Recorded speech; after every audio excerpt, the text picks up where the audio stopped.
Hello and welcome to Deliberately Creative. Today we're going to do a whimsical reindeer card in watercolor.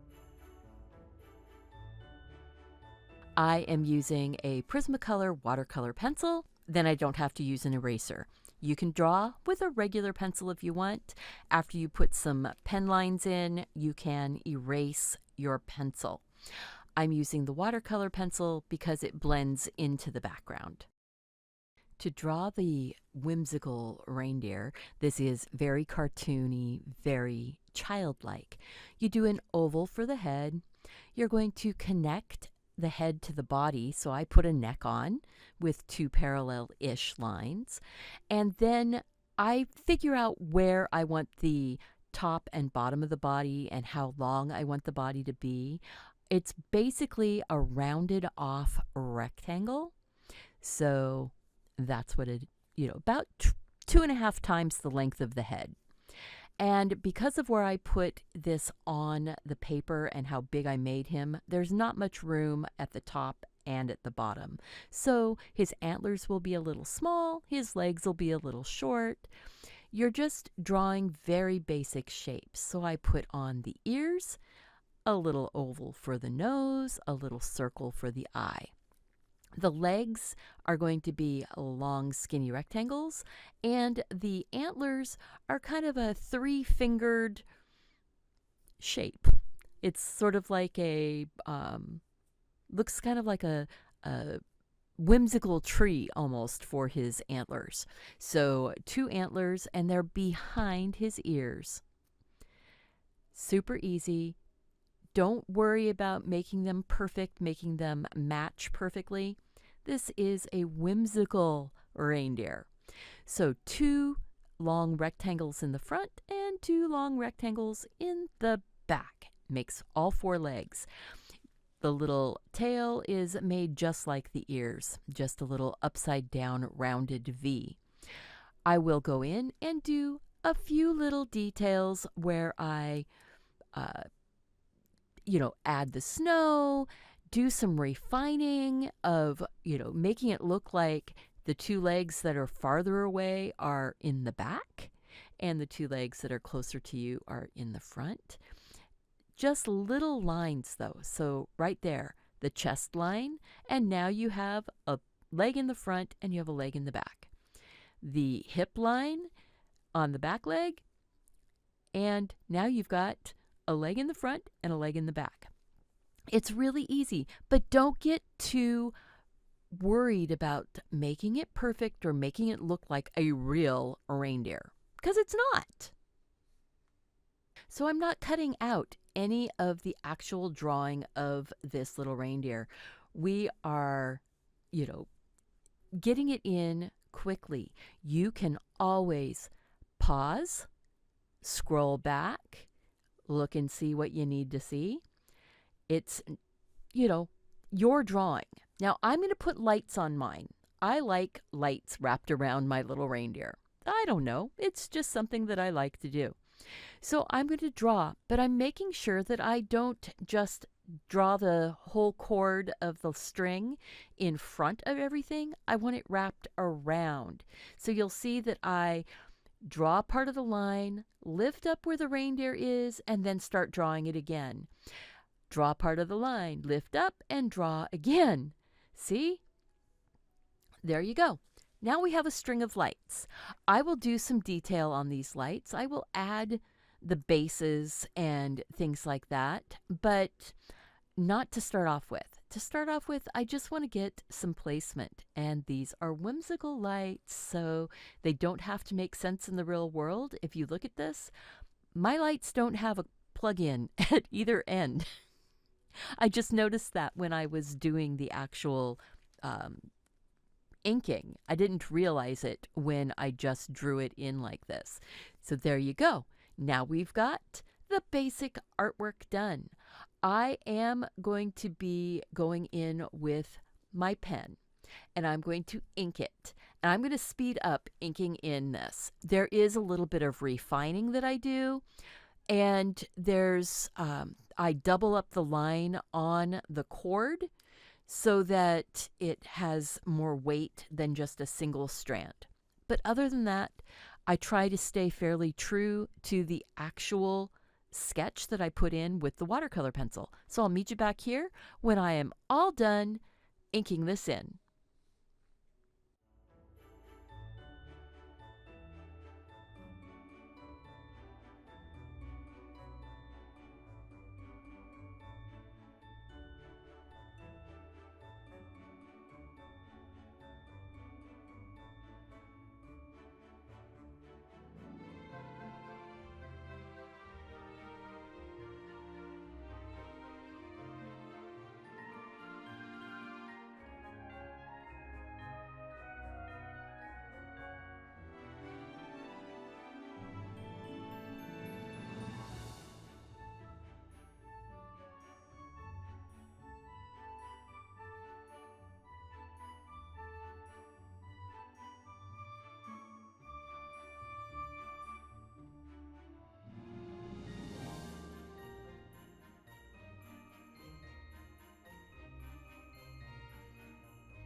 I just realized I forgot to mention this is a waterproof pen.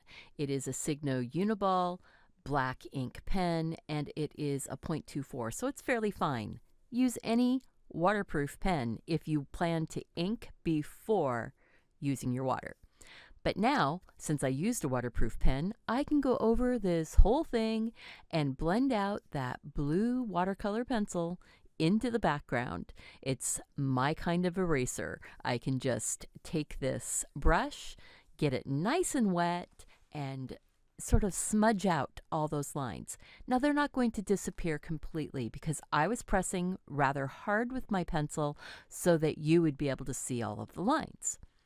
But now I am working this blue into the background so that I don't have to worry about it. And I did tear my tape down the length of it, which gave me sort of a rough, sort of snowy, whimsical edge. But the sides I left straight. I don't know why. It's just what I did. So I'm getting that all smoothed out. And now I am going to blot. And blotting is taking a dry paper towel or a dry item and pressing it against a wet surface or a wet item. And what happens is the dry item picks up the wet item. So it's a way to lighten the colors and give you a less smooth background. Now I'm going to go in and use my blow dryer or heat tool. This happens to be a heat tool. And I'm drying the background completely, just drying the whole thing. Then I'm going to go in and use my Inktense pan set to put some color in on lights. What's nice about that is if these get wet, they're not going to bleed, and they'll just stay really nice and bright on this paper. Lights are only going to be magenta, mango, and a little touch of some of the kiwi green. It's just what I decided. I got a lot of the colors wet and then decided I didn't want to go too crazy with the colors. I am leaving little sparkles of white on the paper in the area of the lights. And I am treating this just like a coloring page. It could be a coloring page. Make it up, print it out, have fun. This gives you ideas on how to make simple things a little bit fancier. I figure I'd speed up this little bit right here. I'm showing you everything, so if you want to see it, you can always slow it down to 1/4 of speed. And now I'm going to dry And then I'm using the Pelican Opaque Paint Box set. This is a really popular set of paints that's been around for a long, long time in Europe. We don't see them here in the US very often, and so it's not part of our childhood. But I've used them before on videos, and people have come back and said, I remember using those 40 years ago. So it's a popular set of kids' paints, but oh my gosh, they are so lovely to use. All right, so we're going to go ahead and use a mixture of some almost like a burnt sienna and a burnt umber to color together.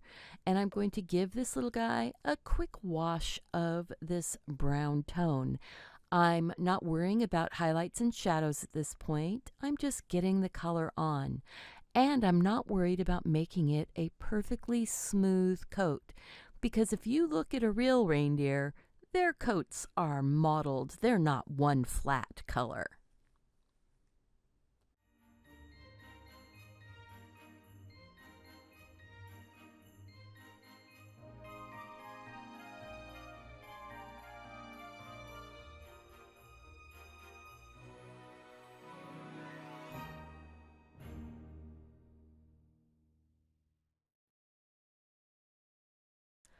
Going to darken up that color a little bit more using a bit more of that burnt umber color and start putting in the shadows for things that are farther away. So the leg in the back, the ear in the back, the other leg in the back, the tail. And then I will start putting a little bit of indication of shadow from the light string. And that just gives you a little sense of realism. There's no realism in this. This is totally whimsical. It's totally magical. It is just a fun piece. But, you know, it gives you that sense of there's something in front of something else or something behind something else. The darker thing is being shadowed by the thing in front. And after I let this set for just a second, I will get my brush rinsed out and I will go back in with just clean water and move the shadows around a little bit, soften them up. I don't want the hard lines because this little guy isn't standing under a spotlight. He's outside and it's going to be a snowy night landscape. So there's no real hard light. So he wouldn't have hard shadows. I'm going to finish up this bit, and I'll be right back.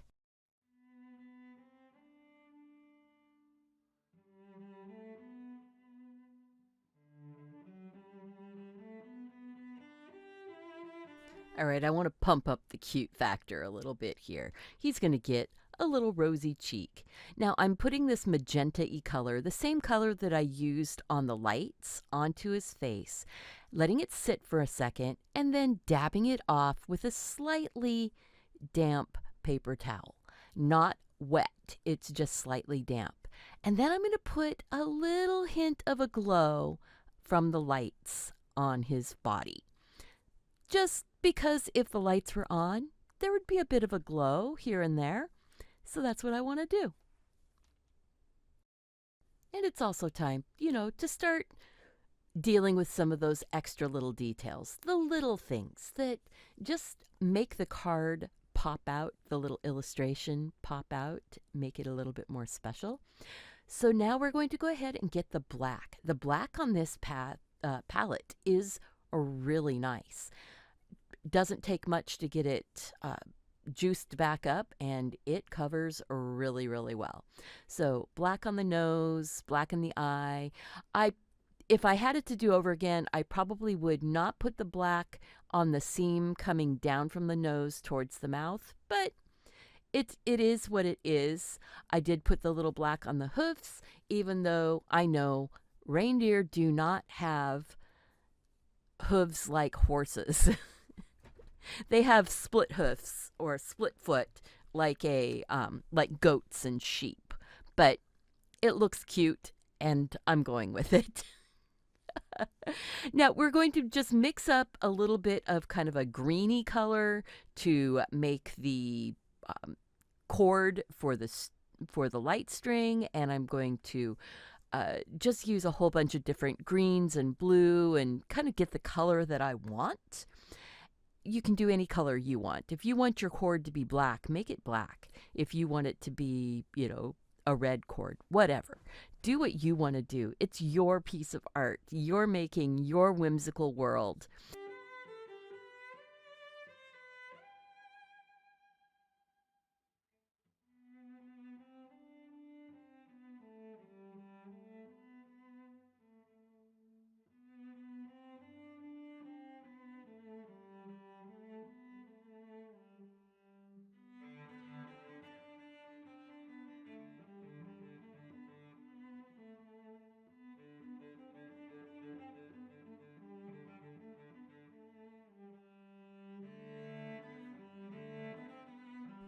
I dried real quick, and now I want to deepen up a few of these shadows just a little bit more. So the shadows under the belly, the shadows on the back of the legs, under the seams where the front leg is in front of the chest, those kinds of things. On his neck, the areas where light wouldn't be as bright. So just do the details the way you want them to be. Your painting. I will be drawing again and then starting to put in the background.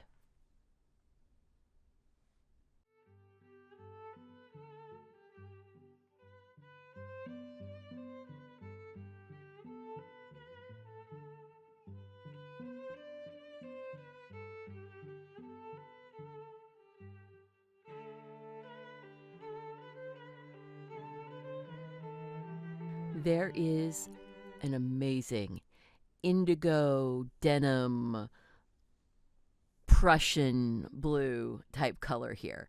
I love this. And even though this is an opaque paint set, you can put enough water into it to make it much more transparent. So I'm going to work on this sort of on one side and then go to the other side of the sky. I'm not making it a perfect flat color. There's a little variation in it. Perfectly fine to have. It's also easier to do something with a bit of variation. I am trying to keep the tone across the very, very top the same intensity of color, and then as it comes down, sort of keeping it the same intensity, but it doesn't have to be perfectly flat. I'm working it across. I'm going to work this dark up in the sky, and then I will come down and sort of almost dry brush with my blue, kind of really watered down for the ground. And I will be swooping back and forth across the ground, leaving areas that are the white of the paper and then shadows that are the blue that's sort of the reflection of the sky.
time for the last final touch. We're going to use some acrylic gouache. You could use just plain acrylic white paint. You could use regular gouache, whatever you want.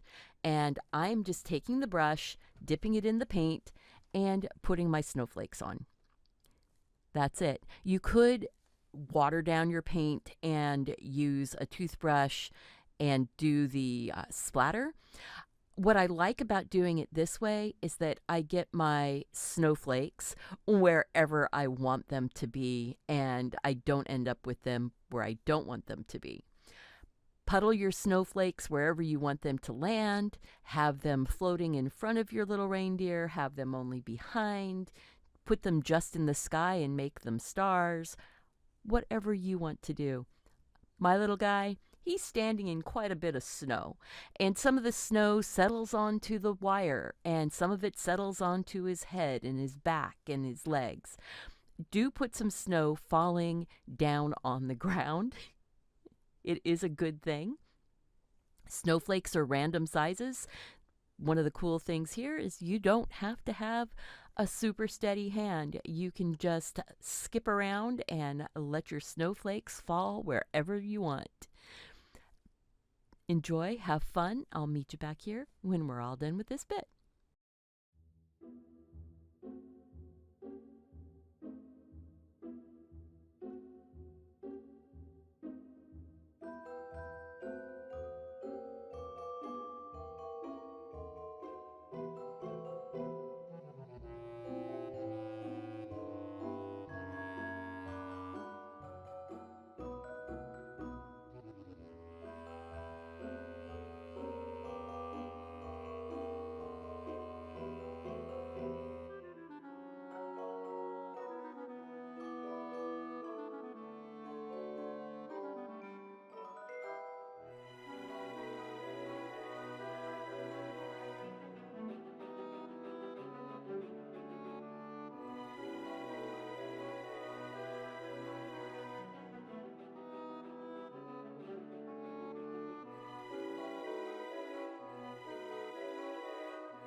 The snow is done falling. I'm drying it off really well, and there's two reasons for doing that. One, the heat of the hair dryer or the heat tool softens the adhesive on your tape so it doesn't pull up on your paper. And two, it dries the paint so you don't have to worry about smearing it when you're pulling the tape off. Now, something that I wasn't paying super close attention to, I did not make sure my tape was pressed down super, super hard. And all you have to do, if you don't like that little bit where it bled out underneath, is take some of that white acrylic gouache or white acrylic paint or bleed-proof white gouache and go over the bits you don't like too much. It's the same color as the paper. So as long as you've got a bright white paper, a bright white is going to be just fine for going over those little burbles and baubles. I really enjoyed doing this project. I hope that you did. If you like this type of art and this type of project, please leave me a comment and click the thumbs up button. It makes a difference to me if you are enjoying it and if you found value in this video. If you did find value in the video, I have a couple different ways you can show that to me. One, you can subscribe to the channel. Two, you could click that super thanks button. Three, you could join my Patreon and get access to all kinds of fun projects, ideas, references, and all of that good stuff. Remember, go out, do something creative, take care of yourself so you can take care of those around you. I want to see you back here again really soon. And remember, find peace, find rest, and recharge your batteries. We'll see you soon.